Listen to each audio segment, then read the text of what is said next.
Halo guys, assalamualaikum warahmatullahi Wabarakatuh. wabarakatuh. Balik lagi di Alwasi Official.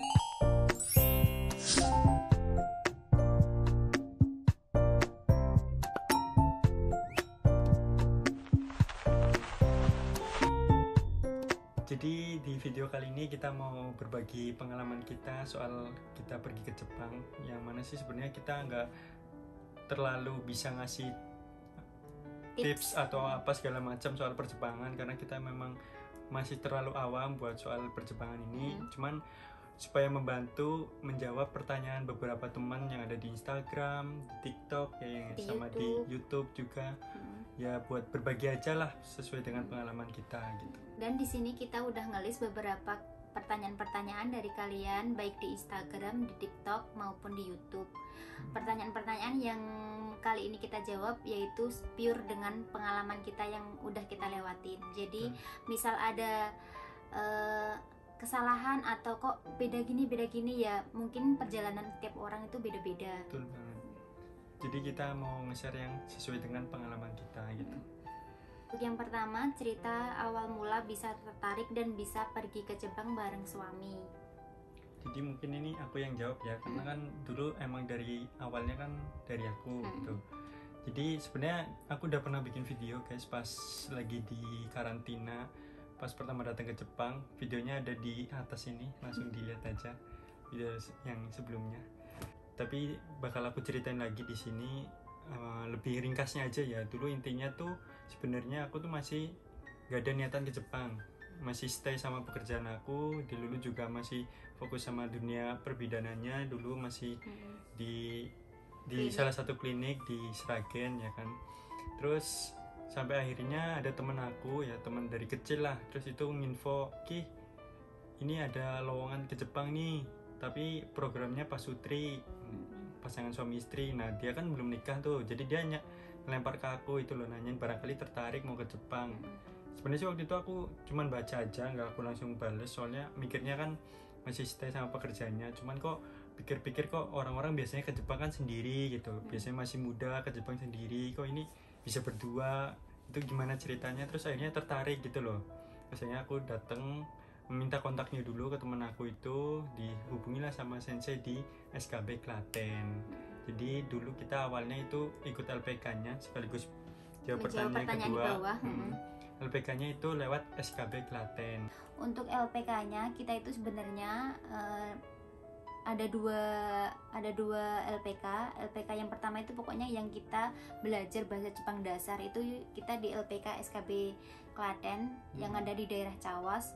Terus itu kita itu cuma sekitar 3 minggu sampai 1 bulan aja. Habis itu langsung kita pindah di SO-nya itu di LPK Saiko Boyolali. SO-nya itu Saiko Boyolali atau LPK-nya sama kayak Homare Academy. Jadi Saiko Boyolali atau Homare Academy itu emang udah kerjasama sama SKB Indonesia. Jadi adapun kita pindahnya itu memang karena hasil dari kerjasama dua LPK tersebut gitu. Kita sebelum masuk ke LPK-nya itu sebenarnya kita udah dites dulu sama SO-nya. Nah SO-nya itu kebetulan datang juga Kumiai atau orang Jepangnya langsung gitu lah yang ngurusin kita di sini. Akhirnya kita dites itu waktu itu kalau nggak salah ada sekitar 6 pasang ya. 6 pasang. Ada sekitar 6 pasang. Yang diambil cuma 2 yang kandidat. Rencana diambil itu cuma 2 pasang gitu. Nah, kebetulan aku dan temen aku yang di Jepang ini bareng-bareng di perusahaan ini itu kepilih 2 pasang. Nah setelah kepilih itu barulah kita masuk ke LPK-nya. Jadi di sini tuh kita masuk di LPK itu posisi job itu udah di tangan ya. Jadi udah dapet job. Beda dari teman-teman yang mungkin belajar dulu baru dapet job, tapi kita itu udah dapet job baru belajar bahasa. Jadi kita dapet job itu hiragana katakana itu masih nol banget, nggak ngerti sama sekali. Dan itu nggak umum untuk semua ya guys ya. Jadi itu tergantung requestan dari perusahaannya. Nah kebetulan perusahaan yang sekarang aku kerja ini itu memang requestnya tuh nggak apa-apa belum bisa bahasa, soalnya masih ada jarak waktu untuk berangkat ke Jepangnya. Yang penting itu pasutri bener-bener udah nikah di Indonesia, sebelum ke Jepang udah nikah, dan nanti memang ada persyaratan yang harus terpenuhi ya. Salah satunya belum boleh punya anak dulu. Sebenarnya bukan belum boleh, cuman kalau bisa nunda dulu, jangan punya anak. Nanti kalau memang di kontraknya itu tertulis kalau memang nanti ada anak, ya nanti kita berdua dipulangkan, intinya gitu. Dipulangkan bukan berarti dideportasi ya guys ya, cuman memang kontraknya berarti berakhir di situ. Ya mungkin dijelasin kenapa nggak boleh hamil. Kan kerjanya mungkin agak berat, jadi kan beresiko juga kan. Orang Jepang itu kalau kita orang asing sampai sakit di tempat kerja kayak gitu, selain merepotkan bosnya, teman-teman gitu juga merasa Shinpei suruh merasa khawatir kepada kita. Untuk biayanya kita itu sekitar habisnya kurang lebih itu 60 sampai 70 jutaan guys. Itu soal untuk biaya di LPK-nya ya, belum sama biaya kita kehidupan sehari-hari. Soalnya selama di diklat itu kita cuma dikasih makan 1 kali, yaitu di siang hari, karena memang siang hari kan kita masih dalam jam belajar ya, jadi nggak bisa masak gitu. Adapun pagi sama malamnya kita cari makan sendiri. Ataupun kalau di total itu sekitar selama hampir 2 bulan pendidikan, 3 bulan pendidikan itu ya sekitar sama biaya semua ya guys ya, jadi sekitar 80 sampai 85 juta gitu.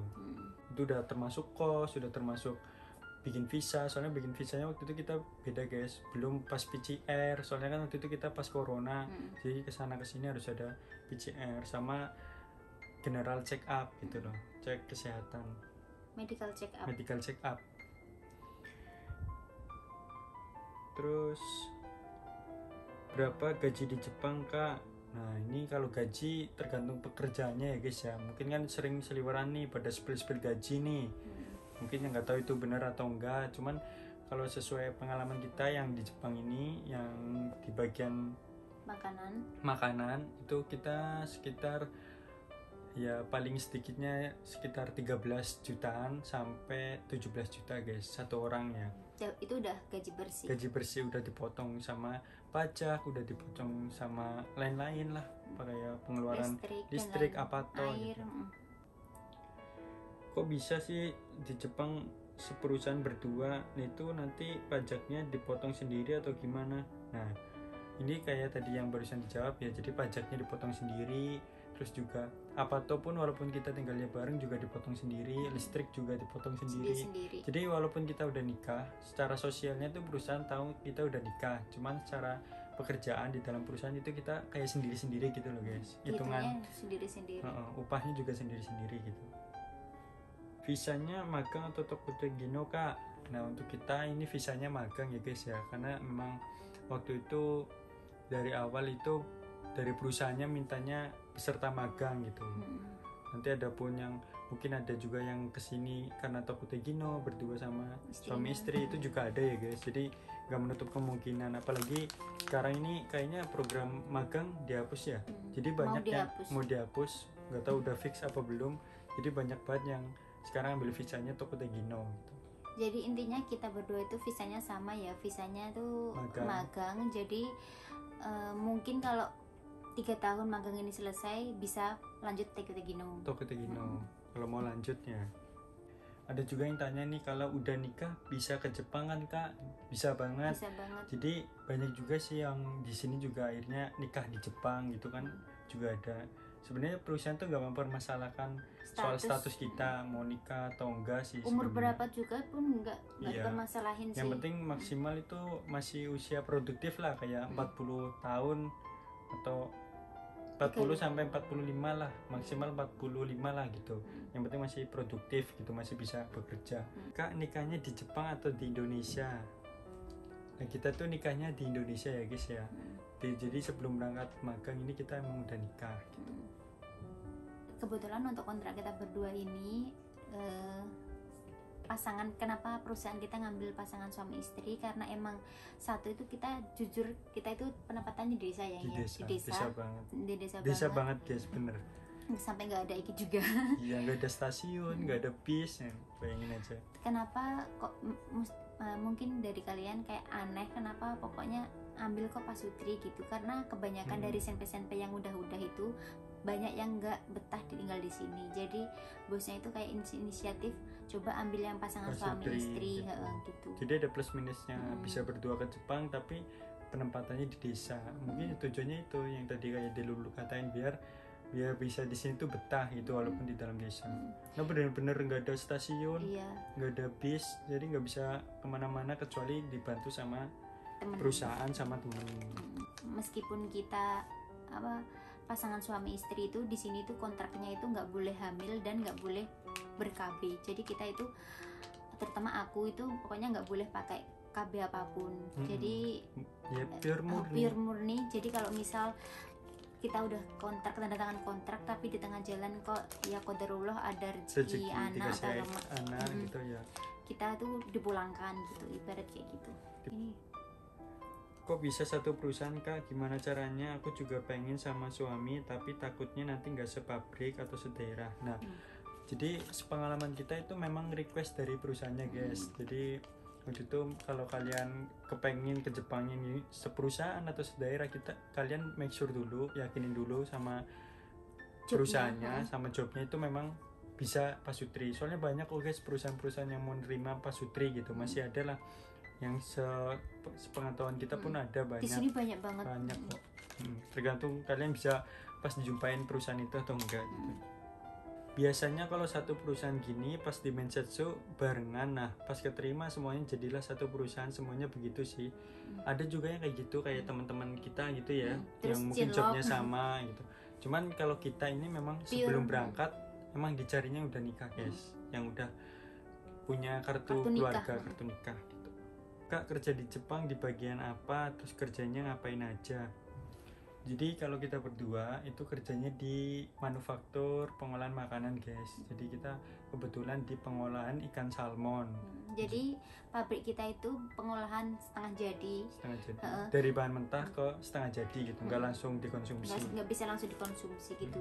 Kita di perusahaan itu ada salmon, cumi, sama kadang-kadang ada ebi dan ini kepiting Alaska kayak king crab kayak gitu. Cuma tiap harinya itu seringnya itu memproduksinya salmon. Kalau yang pokoknya itu salmon. Ada pun yang lainnya itu sesuai dengan by request gitu. By request dari customer.